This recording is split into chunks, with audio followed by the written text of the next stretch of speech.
एक माँ का स्वार्थीपन इमोशनल स्टोरी। मानवी के विवाह को 2 साल हो चुके थे। बहुत खुशहाल ससुराल था। उसका ससुराल में पति, सास, ससुर और एक ननद थी जिसकी शादी हो चुकी थी। सभी मानवी को बहुत प्यार करते थे और मानवी खुद को बहुत खुशकिस्मत समझती जो उसका इतना अच्छा घर मिला। हर काम में मानवी की राय बहुत अहमियत रखती थी।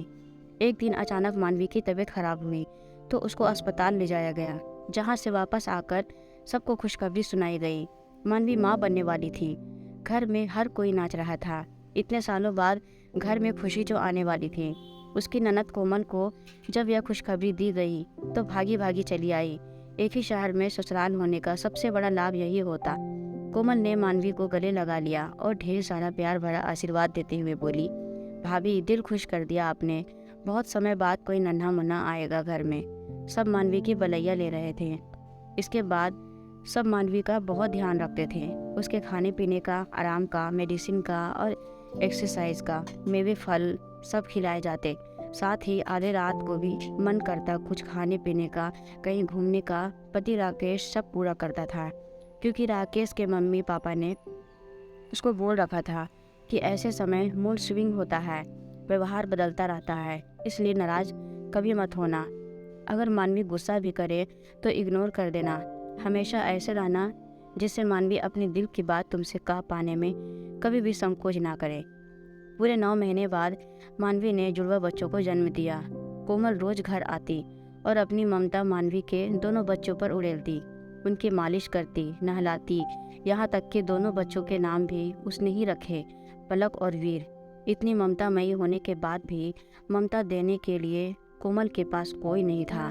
शादी के 10 साल बाद वो माँ नहीं बन पाई थी। ख्याल रखती थी तो भाई के दोनों बच्चों का खास, लेकिन उसकी बहुत सुनी थी।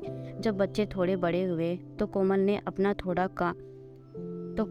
आना थोड़ा कम कर दिया क्योंकि उसके घर के 10 काम होते थे। मानवी दोनों बच्चों को संभालती थी। सब साथ देते थे पर कभी नींद पूरी नहीं होती थी तो कभी दिन का आराम भी गायब रहता। दो बच्चों को संभालना बहुत मुश्किल था। उसकी दिन पर दिन बढ़ती परेशानी और चिड़चिड़ापन देखते हुए उसकी सास हेमा जी उसके पास आई और बोली, बेटा मैं कुछ कहने आई हूँ तुझसे, ठंडे दिमाग से सुनना। पलक और वीर दोनों को ही पूरी देखभाल की जरूरत है अगर तू चाहे तो। माँ आप क्या कहना चाहती हैं? साफ साफ कहिए, मैं सुन रही हूँ। और हाँ, आपकी ये बात बिल्कुल सही है कि दोनों ही बच्चों को पूरी देखभाल की ज़रूरत है और आप सभी के साथ मिलकर मैं पूरी कोशिश भी करती हूँ, पर दोनों को एक साथ देखना मुश्किल है। बेटा तू चाहे तो एक बच्चा कोमल को दे दे, तेरा काम भी आसान हो जाएगा और बच्चों की परवरिश भी अच्छे से हो जाएगी। तो अपनी सास की बात सुनकर मानवी उन्हें देखने लगी तो हेमा जी ने जाते जाते आगे कहा, बेटा तू माँ है, अच्छी तरह सोचकर ही जवाब देना। जैसा चाहेगी होगा वैसा ही, कोई तेरे खिलाफ नहीं जाएगा। मानवी की समझ में नहीं आ रहा था वो क्या बोले, क्या करें। उसकी दिमाग की नसें दर्द करने लगी सोच सोचकर। रात को जब राकेश आया तो मानवी को परेशान देखकर बोला, क्या बात है मानवी, क्या आज भी नींद नहीं ले पाई दिन में? मानवी ने सोचा राकेश से बात करके देखती हूँ, शायद कोई रास्ता मिल जाए। मानवी ने कहा, राकेश आज माँ आई थी और सारी बात बताते हुए कहा, तुम बताओ मैं क्या करूँ? राकेश ने कुछ पल मानवी को देखा, फिर कहा, मानवी गलत तो कुछ भी नहीं है इसमें। फिर कोमल ने हमेशा मेरा साथ दिया और तुम्हारा भी ख्याल रखा। माँ की कमी ही पूरी नहीं हो पाई उसकी, पर क्योंकि तुम माँ हो आखिरी निर्णय तुम्हारा ही होगा। जैसा मन करे वैसा ही करना, किसी भी तरह का प्रेशर मत लेना। मानवी पूरी रात सोचती रही। फिर सुबह उसने कावेरी को फ़ोन मिलाया, दी आप आ सकती हो क्या? कोमल घबरा गई। मानवी के फ़ोन से उसने पूछा, भाभी पलक और वीर ठीक ठाक तो है ना? हाँ दीदी दोनों ठीक है, बस आपसे कुछ कहना है। ठीक है भाभी आती हूँ, कहकर फ़ोन रख दिया।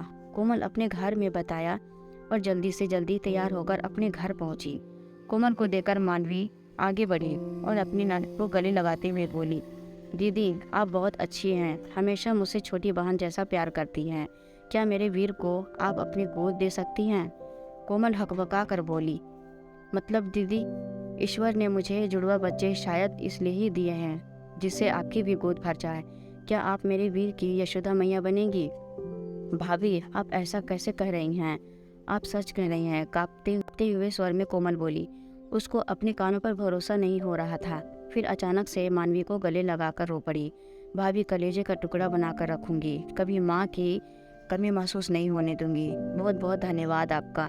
कोमल खुशी खुशी वीर को लेकर चली गई। कोमल हफ्ते में 3-4 बार वीर को अपने मायके लेकर आती। 4 साल बीत गए। एक रात पलक की तबीयत बहुत खराब हुई। बहुत इलाज करवाया, पर 3 दिन बाद ही मानवी की गोद उजड़ गई। कोमल रोज आती, पर अब वीर को साथ नहीं लाती। पलक की मौत के 7वें दिन जब मानवी को थोड़ा होश आया तो उसने अपने आसपास देखा। फिर कोमल से पूछा, दीदी, वीर कहाँ है? उसको नहीं लाई क्या? वो भाभी, वो वीर स्कूल गया है। कोमल अचकचा कर बोली। पर दीदी, आज तो संडे है। मानवी ने टोका तो कोमल को ऐसा लगा जैसे उसकी कोई चोरी पकड़ी गई हो। मानवी ने कोमल को गौर से देखते हुए कहा, दीदी, माँ बनकर नहीं तो मामी बनकर तो उसको गले लगा सकती हूँ ना। पत्थर दिल नहीं हूँ जो एक माँ से उसका बच्चा छीन लूँ। मेरी खुद की गोद उजड़ गई तो मैं आपकी गोद कैसे उजाड़ सकती हूँ? बोलते बोलते हिचकियाँ बन गई थी मानवी की। कोमल मानवी की बात सुनकर शर्मिंदा हो गई। रोते रोते कोमल ने कहा, मुझे माफ़ कर दो भाभी, मैं डर गई थी। आपकी तरह हिम्मत नहीं है मुझ में। मैं अभी लाती हूँ वीर को, मुझे माफ़ कर दो भाभी। ईश्वर इतना निर्दयी नहीं हो सकता, वो आपकी गोद जल्दी ही भरेगा भाभी। हेमा राकेश दोनों मानवी को देख रहे थे कि इतने बड़े दुख के बाद भी विचलित नहीं हुई। सही मानवी, उसने अपना कर्तव्य भी निभाया। दोस्तों, इस कहानी के बारे में आपकी क्या राय है, ये कमेंट में ज़रूर बताइएगा हमें। अगर कहानी पसंद आई हो तो वीडियो को लाइक शेयर ज़रूर करना और हमारे चैनल को सब्सक्राइब करना। कहानी सुनने के लिए आपका बहुत बहुत धन्यवाद।